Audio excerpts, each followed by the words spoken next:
आज मैं आपके पास एक बहुत ही अद्भुत गवाही लेके आ रहा हूँ। सिस्टर शीला और उनके हस्बैंड मेरे साथ हैं और हमारी टीम ने जब इनसे बात किया तो सच में एक ऐसी अद्भुत गवाही है, प्रभु को जितना धन्यवाद दे उतना कम है।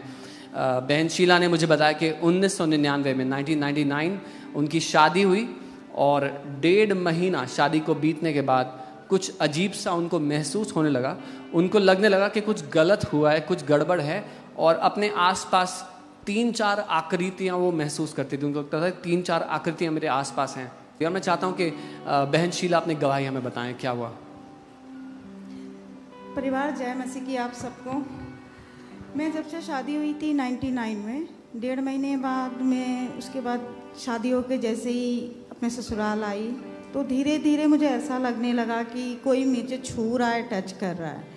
उसके बाद मैंने अपने हस्बैंड से भी कहा कि कोई लगता है मुझे छू रहा है, टच कर रहा है। तो इन्होंने मतलब इतना केयर नहीं किया, बोला होगा तेरा वहम होगा। लेकिन धीरे धीरे वो बहुत ज़्यादा शुरू होने लगा। पहले तो रात को, फिर दिन को, फिर वो चीज़ें इतना ज़्यादा होने लगी कि मतलब मैं रात भर सोना, उस टाइम पे भी मुझे दिक्कत ही होती थी कि मैं सो नहीं पाती। ये कभी अगर थोड़ी देर के लिए मुझे दूर चले जाते या थोड़ी लेट होता सोने में तो मुझे वही लगता कि बस मेरे पास है कोई और मुझे छू रहे हैं, मेरा कपड़े उतारने की कोशिश कर रहे हैं। मुझे बिल्कुल फील होता था उस टाइम पे। फिर धीरे धीरे इन्होंने क्या किया कि वो पहले हम लोग प्रभु में भी नहीं थे तो भक्त ही होता है, पूजा पाठ वही सब स्टार्ट होने लगा सारा कुछ। लेकिन हमें उससे भी कोई फ़ायदा नहीं हुआ। बस उसके धीरे धीरे ये चीज़ें इतनी बढ़ती गई कि वो इतना हावी हो गया मेरे पे कि वो आज तक कभी मतलब जब तक यहाँ नहीं आई थी एफओएलजे में तब तक मेरे साथ वही होता रहा कंटिन्यू 26 साल से। जी।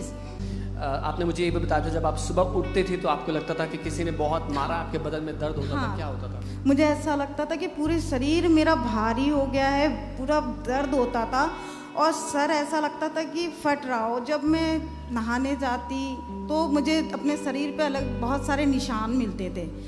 मैं सोचती थी पता नहीं ये किस चीज़ के निशान है, वो भी 1-2 जगह नहीं, कभी बैक में, हाथ में, ब्रेस्ट में, थाई में, हर जगह बड़े बड़े से निशान। तो कलीसिया अगर आप ध्यान देंगे तो ये इस विषय की तीसरी गवाही हम देख रहे हैं। अगर आप इस बात को पहचानते हैं, हम नहीं जानते कितने लोग हैं जो इन बातों के सताए हुए हैं, लेकिन मैं सच में प्रभु को धन्यवाद देता हूँ। परमेश्वर जो इस घर में कर रहा है अपने सेवक के द्वारा, अपने दास के द्वारा, हम सच में प्रभु को धन्यवाद देते हैं। मेडिकल साइंस में आपने बहुत सारा ट्राई किया, आपने बहुत सारे टेस्ट कराए, क्या हुआ बताएंगे? मेडिकल साइंस में भी जैसे कि हम दिखाते थे तो वही होता था कि नॉर्मल है, ऐसा कुछ सारे टेस्ट, दिल का, दिमाग का, बिल्कुल सारा मैंने दिमाग से लेके हर एक नीचे तक हर एक इलाज करवा चुके, प्राइवेट से लेके गवर्नमेंट जॉब हॉस्पिटल तक सारे कुछ। बट कोई भी रिपोर्ट में ऐसा कुछ नहीं था कि आपको ये बीमारी है और everything is normal. Medical science के पास कोई डायग्नोस ही नहीं था इसका? नहीं, कुछ नहीं। फिर आपको साइकियाट्रिस्ट के पास भी रेकमेंड किया गया, बताएंगे क्या? साइकियाट्रिस्ट के पास अभी मुझे लास्ट टाइम सितंबर से मुझे थोड़ा दिमाग की प्रॉब्लम होने लगी। दिमाग में पता नहीं था मुझे कि ये डिप्रेशन होता क्या, एंजाइटी क्या होता, मुझे नहीं पता। फिर धीरे धीरे मैंने क्या किया, मुझे नींद आना बंद हो गया, नींद आना, डर लगना। फिर मैं बातें करती थी रात को किसी से और ऐसी बातें करती थी जैसा लगता कि कोई पास में बैठा है और मैं उससे कन्वर्सेशन हो रही है हमारी, उसकी हाँ नहीं है ठीक है, मतलब कुछ भी मैं बोल रही हूँ इतना। तो धीरे धीरे वो चीज़ें इतनी बढ़ती गई कि मैं नवंबर में मैं गई थी इंदिरा गांधी हॉस्पिटल। वहाँ मुझे बताया गया कि आपको दिमागी तौर से आप थोड़ी सी परेशान हैं तो आप दवा खाइए। वो खाई, मुझे रिलीफ नहीं मिला। फिर मैं हरियाणा के हॉस्पिटल में गई, मैं वहाँ गई, वहाँ पे 6-7 डॉक्टर ने मुझे 45 मिनट शायद बैठा के रखा होगा और उन्होंने कहा कि आपकी तबीयत बहुत ख़राब है, आप एडमिट हो जाओ। साइकियाट्रिस्ट जितने भी थे सारे साइकियाट्रिस्ट ही थे। तो मैं बोली मैं एडमिट नहीं होंगी, आप मेडिसिन दे दो। बोला ऐसे हम मेडिसिन नहीं दे सकते, आप एडमिट हो जाओ क्योंकि आपकी तबीयत बहुत ख़राब है, क्योंकि आपको नेगेटिव थॉट्स आते हैं, इसलिए आप कहीं ऐसा ना हो कि कुछ करो अपने साथ। आपने पहले अटेम्प्ट किया था अपने आपको नुकसान पहुंचाने का? मैंने किया भी है, 1-2 बार मैंने ट्राई भी किया और ज़्यादा इस टाइम मुझे ऐसा लगता था कि मैं छत से कूदूं तो मैं बचूंगी नहीं, नहीं बच जाऊंगी, यहाँ पे हाथ पैर ही टूटेगा। नहीं नहीं, ऐसा नहीं करना, एक काम करो, हाईवे पे जाओ तो वहाँ पे गाड़ियाँ ज़्यादा आती है तो उससे नहीं बचना है, या फिर स्विमिंग तो आती नहीं है तो नदी में डूब जाओ, तो वो ज़्यादा बेटर रहेगा कि एक ही बार डूबोगे मर जाओगे। ये दो ऑप्शन। ये कल्पनाएं क्या करते थे अपने? हाँ बस मैं ये दो ऑप्शन रखी थी कि इसमें बचने की कोई उम्मीद नहीं है और मुझे मरना है, दैट से मुझे ये लगता था।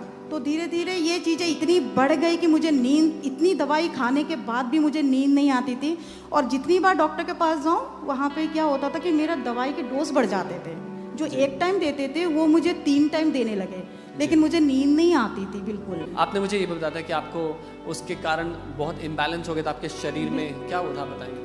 पहले जैसा जो था कि मुझे पीरियड्स आते थे, पूरे पूरे मंथ होती थी, मैं स्लॉट्स होते थे पूरे पूरे मंथ, जबकि मैं जॉब नहीं कर पाती थी। तो ऐसा होता था कि मैं कहीं भी जाती हूँ तो डॉक्टर को दिखाती हूँ, बोलते कोई प्रॉब्लम नहीं है, ये दवाई मेडिसिन खाइए, ये मेडिसिन खाइए, आप ठीक हो जाओगे।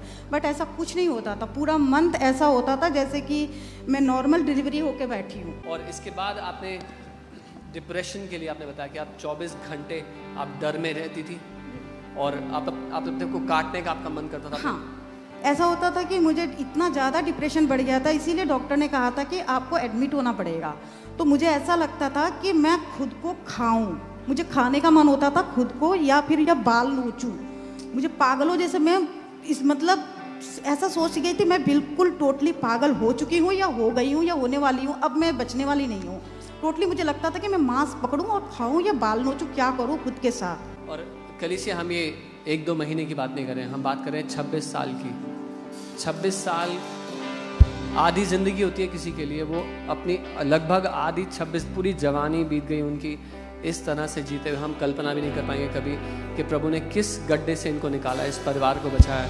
मैं आपके पति से पूछना चाहता हूँ, आप बताएंगे कि आपका कैसा अनुभव था जब आपकी पत्नी सबसे गुजर रही थी? तो बताती तो थी मुझे, लेकिन हमें कभी ऐसा लगता नहीं था कि मतलब ये सब सच है। लेकिन फिर जब मैं फेस किया हूँ बहुत सारी चीज़ों को, तब मुझे लगने लगा कि हाँ ये बिल्कुल सही है। तो फिर थोड़ी देर के लिए ध्यान हट जाता था। फिर शाम को जब हम पहुँचते थे घर पे, तब ये बताती थी कि मुझे कि मेरे साथ आज ऐसा हुआ वैसा हुआ। तो हमने कहा काम करो, ये सब चीज़ छोड़ देते हैं, हम लोग प्रभु में आ जाते हैं। तो फिर वहाँ से स्टार्ट हुआ सर 2002 में हम वहाँ आए। तो शायद कुछ ऐसा मार्गदर्शन ठीक से नहीं हो पाया हमारा। हाँ, तो ये सब सिलसिला चलता रहा। फिर हमने अपना गांव छोड़ के हम लोग दिल्ली आ गए। तो आप 2002 में आपने प्रभु को जाना था, लेकिन आपकी बीवी को छुटकारा नहीं मिला। जी। मैं इसीलिए कहता हूँ कि एक जीवित कलीसिया में होना इतनी बड़ी आशीष है, हम कभी कल्पना भी नहीं कर पाएंगे। हम प्रभु को धन्यवाद देते हैं कि जीवित कलीसिया में उसने हमें रोपा है, यहाँ पर उसका आत्मा चलता फिरता है, अपने लोगों को आज़ाद करता है। आपने मुझे एक बहुत ही ऐसी बात कही थी कि मैं हिल गया था। आपने कहा था कि मैंने समझौता कर लिया था इस ज़िंदगी से, मैंने सोच लिया था अब ऐसे ही जिंदगी भर जीना पड़ेगा। लेकिन मैं प्रभु को धन्यवाद देता हूँ, उसने आपको आज़ाद कर दिया। मैं खुद प्रभु को धन्यवाद देती हूँ कि मैं 19 जैन को यहाँ फर्स्ट टाइम आई थी, और वो भी बस एक रास्ता देखने के लिए कि चर्च कहाँ है। हम लोग नेक्स्ट वीक से आएंगे जी। तो 1 से 1:30 बज गया था जी। जब हम लोग गेट से जा ही रहे थे तो हम लोगों ने देखा कुछ लोग अभी भी आ रहे हैं। तो मैंने इनसे कहा चलिए ना, सिर्फ 2 मिनट का प्रार्थना सुनना है मुझे पास्टर जी के, बस 2 मिनट का प्रार्थना सुनेंगे और चले जाएंगे। हम लोग प्रार्थना में ही थे। तो अपोस्टल जी ने कहा कि अब हम लोग खड़े होकर प्रार्थना करते हैं और अपनी प्रार्थना कीजिए कि प्रभु आपके बीच में है और आपको छू रहा है। बस उतना ही कहने पे जो प्रभु ने मुझे छुआ है, और आज तक मैं प्रभु का धन्यवाद करती हूँ कि मैंने दवा नहीं खाई, आज तक मैंने कोई दवा नहीं ली। डिप्रेशन, एंजाइटी, स्लीपिंग पिल्स कुछ भी बंद, सब कुछ बंद, मैंने कुछ भी नहीं लिया उस दिन से आज तक। और जहाँ डॉक्टर ने कहा था कि आप बहुत ज़्यादा बीमार हैं, बहुत परेशान हैं, आपको एडमिट होना पड़ेगा, मैं 19 जैन से आज तक कोई दवाई नहीं खाई हूँ और कोई डरती भी नहीं हूँ, ना रात को किसी से बातें करती हूँ। जहाँ मुझे एक चुटकी बजाने से मुझे नींद नहीं आती थी, एक छोटी सी आवाज़ से नींद नहीं आती थी, आज आराम से दिन और रात को सो जाती हूँ। जो डर लगता था मुझे, हस्बैंड को चिपक कर सोती थी, हस्बैंड चाहिए मुझे कहीं भी, तो आज नहीं भी होना मुझे कोई फर्क नहीं पड़ता, मैं आराम से सो जाती हूँ। बिल्कुल प्रभु का धन्यवाद कहती हूँ। एक कहते हैं ना, मैं एक बात बोलना चाहती हूँ। प्रभु कहते हैं कि हमारे यहाँ पे हम लोगों का हमेशा कहता मांगोगे तो बढ़ के मिलेगा, हमेशा कहते हैं ढूंढोगे तो पाओगे, खटखटाओगे तो खोलूंगा, मांगोगे तो मिलेगा। मैंने ढूंढा, खटखटाया और मुझे मिला भी। इसके लिए प्रभु का धन्यवाद। और मैं सबको बोलती हूँ कि एक बार डॉक्टर के जाने से पहले FOLJ चर्च जरूर आइए। और सारी चंगाई यहीं से है, जब मुझे मिली है, जो 26 साल से आज तक मुझे दुष्ट आत्मा निश्चैन से अभी तक मेरे बॉडी में एक भी स्पॉट नहीं है, अभी तक एक स्पॉट नहीं है। जो मेरे शरीर को रौंदा जाता था ना, बिल्कुल नहीं है। और एक भी पिल्स मैंने नहीं खाई है, depression, anxiety, sleeping pills, nothing, कुछ भी नहीं। तो आज मैं परमेश्वर का धन्यवाद करती हूँ यहाँ आके, और 19 जैन से मैं कंटिन्यू आ रही हूँ। बस प्रभु का धन्यवाद है कि मुझे चंगाई देने के लिए, और प्रभु उससे ज़्यादा प्रभु के दास को धन्यवाद। सारा का सारा दुष्ट आत्मा का सताव, 26 साल का दुष्ट आत्मा का सताव, डिप्रेशन, एंजाइटी, पैनिक अटैक, सब कुछ प्रभु को बस 2 मिनट चाहिए था। कम ऑन, उसको एक बड़ी स्तुति दे।